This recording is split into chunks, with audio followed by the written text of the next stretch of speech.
जी समिती होती तिने या समितीच्या सदस्यांवर कारवाई करण्याचा प्रस्ताव सुद्धा शासनाकडे दिलेला आहे आणि तरीसुद्धा कारवाई होत नाही आहे।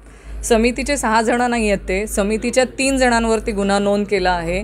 त्याच्यानंतर जो रेपिस्ट आहे आणि त्याची घरातले लोक यांच्यावरती तो गुन्हा नोंद आहे।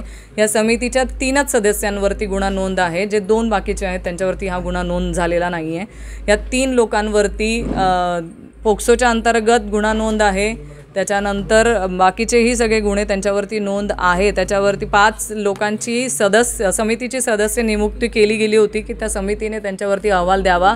त्या अहवालावरती पण या समितीच्या सदस्यांवरती ताशेरे ओढण्यात आलेले आहे। एवढं असताना राजीनामा का घेतला जात नाही आहे हा मला चिंतेचा विषय। शेवटी त्यांच्याच हातामध्ये आजही जे गुन्हेगार आहेत त्यांच्याच हातामध्ये आता पुढच्या मुलांचं भविष्य आहे आणि त्यांच्यासोबत अशी एखादी घटना घडली तर ती दाबण्याचा प्रयत्न हे समितीचे सदस्य करतीलच ना, कारण त्यांना सवय झाली आहे, त्यांच्यावरती कुठलीच कारवाई होत नाही आहे। हा प्रश्न नाथाभाऊंच्या माध्यमातून आम्ही अधिवेशनामध्ये उचलणार आहोतच, कारण इथे लहान मुलं आणि मुलींचा प्रश्न आहे। त्यांच्यावरती सतत 6 महिने अत्याचार झालेला आहे। तुम्ही विचार करू शकत नाही। ती FIR मी वाचली, लिटरली ती FIR वाचल्यावरती आपल्याला इतका किळसवाणा प्रकार आहे। त्यांच्या मानसिकतेचा मी विचार करू शकत नाही की त्या मुलांना बिचाऱ्यांना कुठल्या त्रासातनं जायला लागलं असेल ह्या सगळ्या प्रकारात। पण जो प्रकार घडला आहे तो खरंच वाईटच आहे आणि त्याच्यावरती सरकार म्हणून लवकरात लवकर कारवाई करणं अपेक्षित आहे। नाहीतर बेटी बचाओ बेटी पढाओ हे फक्त तुम्ही नावासाठीच म्हणतात आणि फक्त मतदानासाठीचे तुमची ही गाजरं दाखवण्याचं काम आहे, एवढंच मी म्हणेल। या प्रकरणामध्ये या 3 मंत्र्यांकडून कुठला तरी हस्तक्षेप झाला असेल असं वाटतं का तुम्हाला? हस्तक्षेप झालेला आहे, कुणाकडनं ते मला सांगता येणार नाही, पण वरिष्ठांकडनं हस्तक्षेप झाल्याशिवाय यांना एवढं प्रोटेक्शन मिळणं अशक्य आहे। सरकारमधूनच कोणीतरी प्रोटेक्शन दिलेलं आहे, म्हणूनच समितीवरती एवढा पोक्सो अंतर्गत गुन्हे नोंद असतानाही कारवाई होत नाही। म्हणजे प्रोटेक्शनशिवाय ते शक्य नाही। तर याच पत्रकार परिषदेचं आयोजन होतं, नेमकं काय विषय होता आणि काय भूमिका आपली? महाराष्ट्रामध्ये महिलांच्या अत्याचाराच्या घटना ह्या वाढताना दिसत आहेत आणि त्याला जळगाव जिल्हा काही अपवाद नाही आहे। आम्ही कायम म्हणतो आहे की महिला अत्याचाराच्या घटना ह्या वाढत असताना महाराष्ट्र सरकारने त्याच्यावर योग्य ती कारवाई करणं अपेक्षित असतं।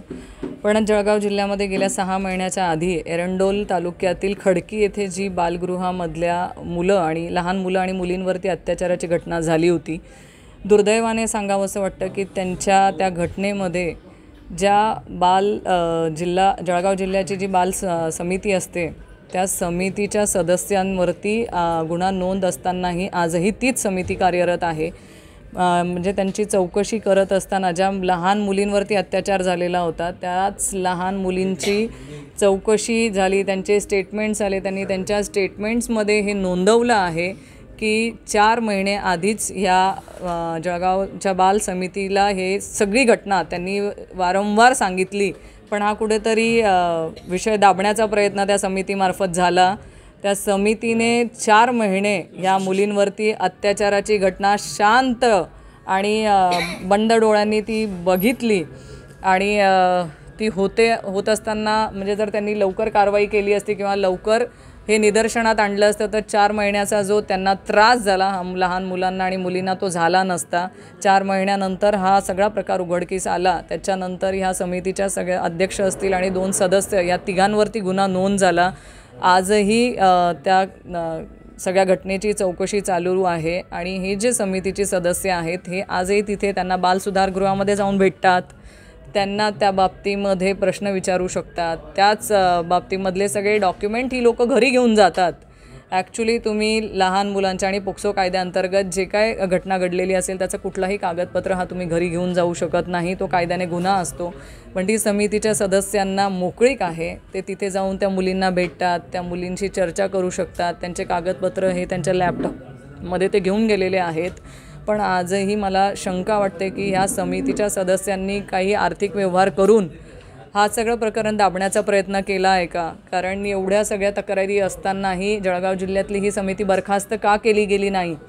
आणि जेव्हा कलेक्टर महोदयांना मी विचारलं तेव्हा त्यांनी असं सांगितलं की हे वरिष्ठांकडनं आलेला आहे, हा विषय आता माझ्याकडे राहिलेला नाही।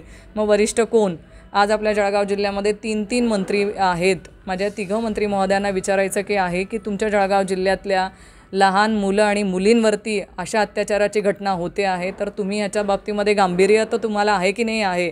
6 महिने झाले आज त्या मुली न्यायाच्या प्रतीक्षेत आहेत. त्यांना न्याय मिळणं तर दूर, पण ज्या समितीने त्यांना कायम, या लहान मुलींनी ज्या समितीकडे त्यांच्याकडनं अपेक्षा केली होती की तुम्ही आमच्या पाठीशी उभं राहावं, त्यांच्या हलगर्जीपणामुळे 4 महिने त्यांना ज्या त्रासातनं, ज्या नरकासारख्या त्रासातनं जावं लागलं, त्या त्रासातनं वाचवण्यासाठी तर तुम्ही पुढे येऊ शकला नाहीत, पण त्या समितीला बरखास्त करून तरी त्यांना न्याय देण्याचा या तिघी मंत्री महोदयांनी प्रयत्न करावा अशी माझी विनंती आहे.